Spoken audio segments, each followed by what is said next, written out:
नमस्कार भावांनो.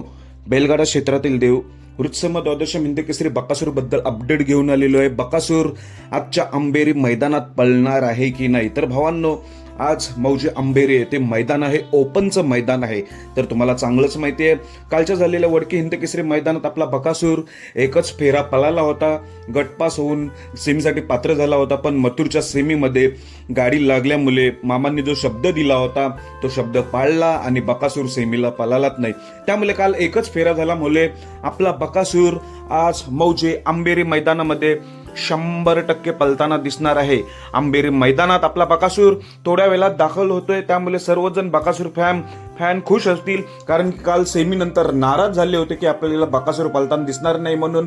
पण आज नक्कीच खुश होतील. आज आपला बकासूर काही ना काही करून दाखवणार आहे. तर भावांनो, काल जे लाईव्ह लॉट्स निघाले तेव्हा लाईव्ह लॉट्स मध्ये बकासूरची चिठ्ठी गट क्रमांक 30 मध्ये निघाली होती. गट क्रमांक 30 मध्ये बकासूरची चिठ्ठी निघालेली आहे. त्यामुळे बघूया या गटात पलतोय की नाही. पण एवढी अपडेट घेऊन आलेलो होतो की बकासूर आपला आज मौजे अंबेरी मैदानात पलताना दिसणार आहे. शुभेच्छा बकासूरला.